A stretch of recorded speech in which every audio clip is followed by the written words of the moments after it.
belief is you're going to see all sorts of civil class action suits going to be brought against Deutsche Bank and the others over manipulation.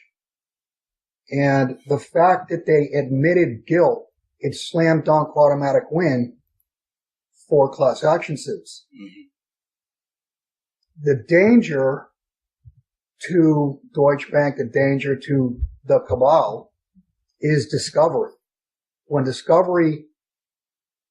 Once discovery begins and they've got to open up their books, their emails, etc., this ought to be comical. It's strange that this news came out the same time that China's launching their gold-backed yuan.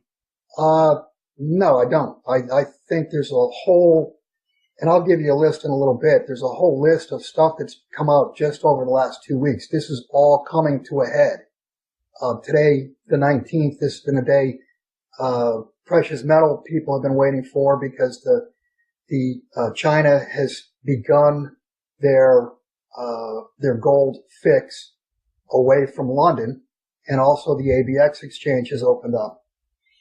My thought on this is that, and I wrote this last week, the last couple of weeks, I don't believe this is going to be like a light switch. I think it's going to be like several candles or candle after candle being lit, and then all of a sudden the light switch goes on. What I think you're going to see happen is the physical demand from Asia is going to push the price of gold and silver higher, and they're going to more or less force COMEX to come along. If COMEX does not come along and recognize the demand, then they're going to be arbitraged completely out of inventory. And with $1 billion, more or less $1 billion, you could clean up both COMEX silver and gold that they have available to deliver. So it's not even a big number. It's a very small number, $1 billion. So do you think gold is going to rise this year to where Jim Rickards is saying? He's saying that we're going to be hitting, 50,000 worth of gold. Do you think because of what's happening with Deutsche Bank, what's happening today with China, and everything that's coming down the road here, do you think we're going to be heading to that area? Jim Rickards uses a formula, and this is a formula Jim Sinclair used. I've written about it. He uses a numerator-denominator formula where he takes either money supply or debt and divides it by gold that the U.S. has. So he comes up with a number between $10,000 and $50,000. The problem, the big mistake in his argument is that he assumes the U.S. has 8,300 tons. I assume they don't. Mm. And I assume they don't because they've not done an audit since, I think, 1955 or 1956. And if you had it, why wouldn't you audit it? You can't use the excuse, oh, it's too expensive to audit. That doesn't cut it. No, it doesn't. I mean, they have enough money to do a lot of other things, and they have no problem spending the money. I mean, that's a ridiculous statement in itself. Yeah, now, I think that is the hook in Jim Rickards' argument. I think he has a lot of, probably 95% of what he says I agree with, and I think is definitely supportable. But I think that's really the big hook, is that the U.S. has the gold. I think we're going to find out something probably this year. I think we're going to find out that the U.S. does not have the gold, because I think China's, even though several people have said that they believe that China was going to do a gold-backed yuan today, mm-hmm. I don't think that's going to be the case. I think it could be in 2 weeks, 2 months. I think they're going to allow the marketplace to take gold higher, and then they come out with a gold-backed yuan. And when they do that, they'll come out with some audited numbers. They'll say, we have 20,000 tons of gold, or whatever the number happens to be. And I think, in my opinion, they have an absolute minimum of 20,000 tons of gold. And I think they're going to come out and say, we've shown you ours, now you show us yours. And it'll have to be an independent audit. It can't be an internal audit that just says, trust us. Because that's what this is about. This is about trust. The U.S. has run the world on trust for, 50, 60, 70 years. And we've abrogated the trust. Yeah, and I don't think anyone really trusts the U.S. right now at this point. They want to see the proof. Let's just get into the economy. Last time we spoke, it was back in December, and the market was coming down. January, the market came down. February, and then all of a sudden we have this boost up of the market. Of course, all over the corporate media, they're telling us, oh, look, it's above 18,000 points now. Right. What has happened since December to now? David Stockman says we're in a dead cat bounce at this point. What do you think? I wouldn't even call it a dead cat bounce. I would call it, this is the markets are being jammed with derivatives. The markets, since December, if you look at the first quarter of the year, earnings have declined. Everything has declined. Trade has declined. The economies all over the world and in the United States have gotten softer and softer and softer. In an effort to hold the system together, if you want to call it the plunge protection team, has bounced the stock market at the same time the ESF has been gobbling up treasuries that have been sold. And speaking of treasuries, one of the big events in the last couple of weeks has been the Saudis threatening to sell $750 billion worth of treasuries if the 28 pages are released and if it's inferred that they were behind 9/11 or a part of 9/11. I want to say on that specifically, selling $750 billion, if people think about that and go, oh my gosh, $750 billion, that'll just destroy the system. Well, no, it won't. It truly won't, because the Fed could step up, the ESF could step up and just gobble that up, and you wouldn't even see 1 or 2 basis point move higher in treasuries. You've got to go one step further. What does that mean? That would mean the Saudis are saying the petrodollar is done. We're no longer going to be funneling dollars back into treasuries. Not only that, we're no longer even going to accept dollars for oil. We're going to accept yuan. And probably China would become their biggest customer. So that would create the monkey do, monkey see, or monkey see, monkey do scenario where other countries follow the leader and the dollar would become less and less accepted for oil. And that creates less demand for dollars, and you'll see a huge collapse in the dollar. So you're saying it has begun? Yeah, I believe it has. Where the Middle Eastern countries, they're moving away, Saudi Arabia, maybe Qatar's next, maybe. Well, Saudi Arabia has made this threat, and Obama has already backed down. He backed down yesterday saying that he would veto any bill, any bill that made Saudi Arabia, that would allow these 28 pages to come out and allow the families of the victims of 9/11 to sue Saudi Arabia directly. Basically what he's doing there is he's choosing foreign policy, choosing Saudi Arabia over the American people. But it's obviously already come to not serious blows, but there are punches back and forth here where Saudi Arabia in their own mind is got one foot out the door. We know a couple days ago the Fed called an emergency meeting, and it was with finance ministers. We know the president was involved. What do you think that was all about?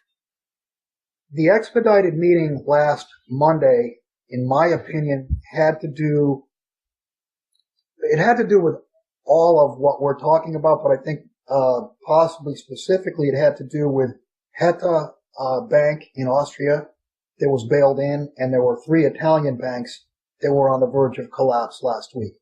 So that could have been,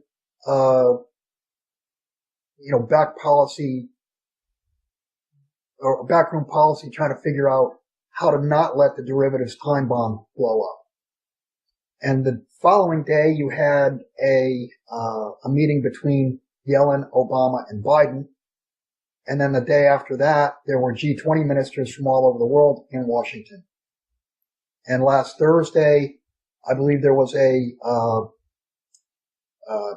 meeting of the Joint Chiefs of Staff regarding the Donald Cook being buzzed again and the reconnaissance plane that had a Russian fighter do barrel rolls over it. Now, where does the Fed go at this point? I mean, we see a lot of things breaking down. The economy, the economic indicators, like retail, GDP, corporate earnings, they do not look good right now. So what does the Fed do at this point? How long can they keep this going? Tongue in cheek, I would say they should punt, because there is nothing that the Fed can do from here. The only thing they can do is print. And I think that's what you're seeing. You're starting to see gold and silver move higher. You're starting to see the whiff of inflation because the Fed cannot tighten. I mean, they tightened once and you saw the reaction in January, end of December, January, February. There's no possibility to tighten. The only thing they can do is lower rates, go to negative rates, and print. That's their only option. So behind closed doors, my guess is the only decision is who and where do we give the money to? Now, remember, Dave, they did secretly lend out $16 trillion in 2008, early 2009. It was not discovered until 2010. So what prevents them from doing, another 32 trillion or 64 trillion or whatever? Nothing. I mean, they can do whatever they want. I mean, exactly. And Dave, I want to go back just a little bit to the Saudi thing. The ESF, the Fed, they can buy those sold treasuries, but what they can't do is if foreigners are selling dollars and pushing the value of the dollar down on international markets, they can't buy dollars by printing more dollars. They would either have to do that with foreign reserves or gold. We don't have a lot of foreign reserves. We have very little in the way of foreign reserves. And the thought was, why should we? Because we were the reserve currency. As far as the gold is concerned, I firmly believe that our gold has been mobilized over the last 10, 15, 20 years to suppress the price, and most of that is gone. So trying to support the dollar that's the Achilles heel. That's what the Fed cannot do. Now, there are rumors that the Fed they were talking about creating more of this currency and handing it directly to the people. Well, yeah, I saw that yesterday or the day before. Helicopter money. Right. Yeah, that's basically printing money. That's outright helicopter drop monetization. I mean, do you think people are going to take the money and go spend it, or do you think they're going to keep it and hold on to it? If they actually did this, would this actually help? If they actually do it, yeah, I think a lot of people will spend the money. It's obviously inflationary. Anybody who saved the money is an idiot because you're saving something that's going to go to zero. If it's free, what's it worth? True. I mean, really, that's the entire argument between fiat currency and gold and silver. Gold and silver, it takes real capital, real labor, real machinery to dig gold and silver out of the ground. It costs money to create that and turn it into usable form. It doesn't cost anything to create dollars. It doesn't cost anything to create euros, yen, pounds, whatever. They're just keystrokes on a computer. They're worthless. And that's what this is all about. It's real money versus fake money. And this is the end game. These are the end days of the current system. We're in April, and many people are saying, things are rapidly falling apart, and I don't know if we're going to make it to October or maybe even before that. I mean, if we're talking about China coming online with, the yuan. Maybe it's going to be back with gold. We see that gold now is continually moving up since December. I think it's up, $200 or so at this point. And it seems like they were trying to suppress it, but they just can't bring it back to where it was. And we're seeing corporate earnings. It's a disaster. The whole thing's a complete disaster. And everything else that we're looking at is not looking good. So where is the economy going? I mean, what is going to happen next here? This is the end game. And I've said all along, I believe the end game will be a collapse of the derivatives edifice. Derivatives have been used to price markets. They've been used to suppress markets, levitate markets, and the real economy itself is shrinking. The real economy spits off cash flow, so to speak, and that cash flow is declining because the economies are declining. The amount of debt, the amount of derivatives that the real economies must support have only gotten bigger and bigger and bigger. So we're getting to the point where the debt service, the collateral, the margin is not big enough to hold up the financial system. So while we're watching the real economy contract, I think you're going to see a point in time, and I'm not so sure we're going to get to October. I could see an unwind happen. You get a failure somewhere, and I've said many times, you get a big enough failure somewhere, and you'll see the entire system close within 48 hours. Wow. So, I mean, at the same time that this is happening out in the Middle East and in the Baltic Sea, and you just mentioned that the Joint Chiefs, they had a meeting about the Russian plane coming very close to the USS Donald Cook. How does all of this fit in? Why are we seeing these events occur out in this area? And why is the U.S. screaming and yelling about all of this? Do they have a plan? Well, my opinion, and I'm not a military guy. Mm-hmm. But my opinion, if you remember 2 years ago, the Donald Cook was buzzed. Yes. And stories came out that all their electronics were shut down. My opinion is it was just done again. If you recall, 2 years ago, mainstream press didn't even mention the Donald Cook. No. This time around, the Donald Cook was mentioned, and so was, not just mentioned, but you saw it pretty widely throughout mainstream media. And also the reconnaissance plane, that was covered by the mainstream media. If I had to guess, my guess is this was Russia more or less putting a shot across the bow, and maybe a test by them. Maybe it worked, maybe it didn't work. I mean, I have no idea.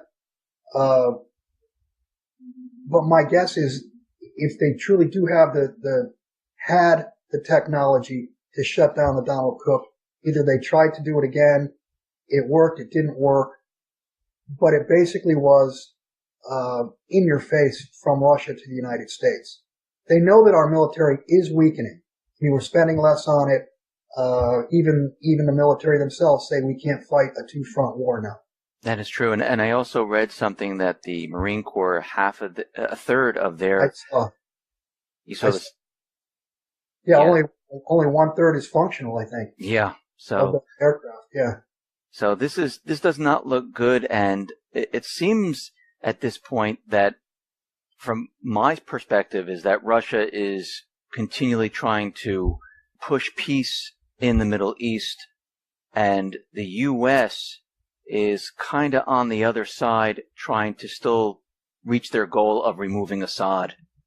And I don't know where this is going to end up later on. Dave, the U.S. is more than kind of on the other side. The U.S. has been trying to start a war for a couple of years. And I've written this several times that my opinion is the U.S. is trying to start a war so that they can blame the financial collapse on it as cover. In other words, they will say our policies were working, but if it wasn't for this war, we'd be fine. but because of the war, this happened, that happened, the banks failed, whatever. So, and yes, it does appear to me that Russia/China are trying to stand their ground and avoid war. But this is about strength and weakness, and I believe that the back and forth is China from a financial standpoint, Russia from a military standpoint, showing, hey, we're standing here, we're strong. They're strong, and the U.S. is getting weaker and weaker. Right, and we're getting weaker and weaker as a function of we carry too much debt. We overspend every single year. It's ridiculous. If it were not for 0 or 0.25% interest rates, if it was not for interest rates dropping to where they are right now, if rates were 7-8%, we wouldn't be able to pay the interest on the debt. We're all talking about the economy completely falling apart, most likely this year. Do you think, in conjunction with that, do you think they will create some type of an event, false flag, say, hey, it wasn't us, it wasn't the central bank, Obama, it wasn't me, it was because of another group country that did it? All I'll say on that is, based on past history, I think that's pretty obvious. And Dave, you keep mentioning the economy falling apart. Mm-hmm. Please understand that when you say the economy falling apart, it's the economy collapsing is going to be about credit not being available to the system. When credit ceases, when credit is not available to the system, distribution breaks down. And your weekly trip to Walmart is going to cease to exist because there won't be any goods on Walmart shelves. Distribution uses multiple 5, 6, 7, 8, 10 different credit transactions to get the product from raw form into your hands. So all distribution will break down during this time period, and people... All distribution will be affected. So there will certainly be some products that are available, not as available as they were. There'll be some products that are simply not available. At this point, I guess we're going to see a scenario like in Argentina, Brazil, Venezuela, where we see inflation, where we see people trying to get these products, shortages. We're going to have something very similar to that. Right. Well, obviously, when there's shortages, then you have bidding for goods. Right. And you offer more dollars. And that's, I guess, a reverse function, if you will, or a reverse view of hyperinflation. When goods become scarce, people bid for them. And people bid for them because they want to get out of the currency. So it's kind of it becomes a circular movement. Bill, thank you very much for being on the X22 Report Spotlight. Thank you very much. How can people see your work? You can go to www.jsmindset.com. That's MINESET.com. We just recently went to a 2-tiered website. The original JS Mindset, as it always was, is still the same. My work, Jim does some writing, and we do an interview, cross interview once per week. Usually lasts 30 minutes. This past week it lasted almost an hour. So we do these for subscribers. So if you do want to see my work, it had been public amongst a dozen or more different websites.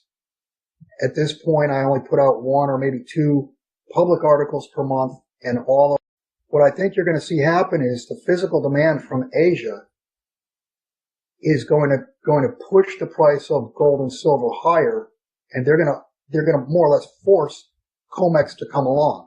If COMEX does not come along and recognize the demand, then they're going to be arbitraged completely out of inventory. And with $1 billion, more or less $1 billion, you could clean up both COMEX silver and gold that they have available to deliver. So it's not even a big number. It's a very small number, $1 billion.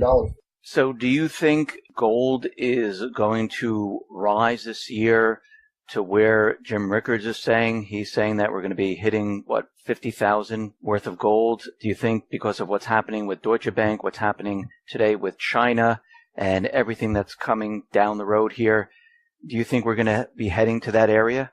Jim Rickards uses a formula, and this is a formula Jim Sinclair used. I've written about it. He uses a numerator-denominator formula where he takes either money supply or debt and divides it by gold that the U.S. has. So he comes up with a number between $10,000 and $50,000. The problem, the big mistake in his argument is that he assumes the U.S. has 8,300 tons. I assume they don't. Mm. And I assume they don't because they've not done an audit since. The belief is you're going to see all sorts of civil class action suits going to be brought against Deutsche Bank and the others over manipulation. And the fact that they admitted guilt, it's slam dunk automatic win for class action suits. Mm-hmm. The danger to Deutsche Bank, the danger to the cabal is discovery. Once discovery begins and they've got to open up their books, their emails, etc., this ought to be comical. It's strange that this news came out the same time that China's launching their gold-backed yuan. No, I don't. I think there's a whole, and I'll give you a list in a little bit. There's a whole list of stuff that's come out just over the last 2 weeks. This is all coming to a head. Today, the 19th, this has been a day, precious metal people have been waiting for because the China has begun their gold fix away from London, and also the ABX exchange has opened up.